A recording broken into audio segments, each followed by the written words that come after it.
ეს იყო პირველი ევროპის ჩემპიონატი და ხოთაშვილი ძალიან წარმატებით იასპარეზეს.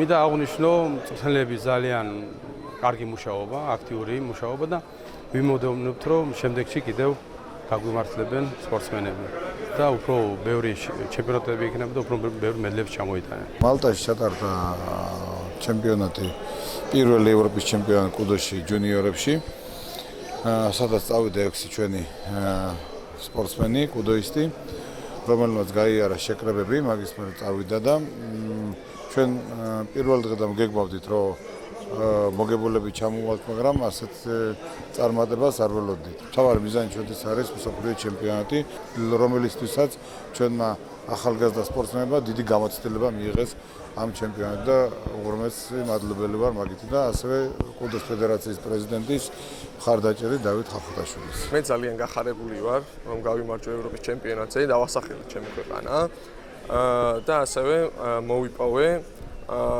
ტურნირის საუკეთესო მებრძოლის წოდება. მე გავიმარჯვე ევროპის ჩემპიონატზე და ძალიან მიხარია, რადგან საქართველოს მოუპოვა ოქროს მედალი. მოხარული ვარ, რადგან გავხდი ევროპის ჩემპიონი ალყაში.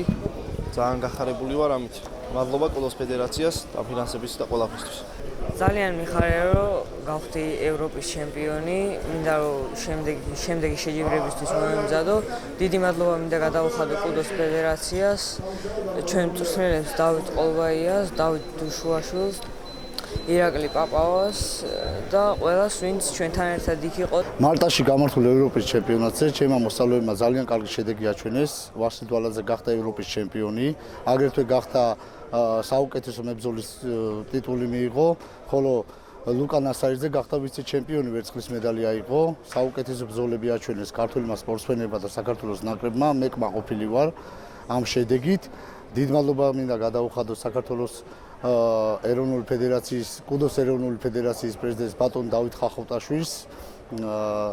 აგრეთვე დიდი მადლობა მინდა გადავუხადო რაჭა-ლეჩხუმ-ქრომოსვანეთის მხარის დეპუტატს ბატონ გოჩა ენუქიძეს და ამბლაურის მუნიციპალიტეტის მერიას გაწეული მხარდაჭერისთვის.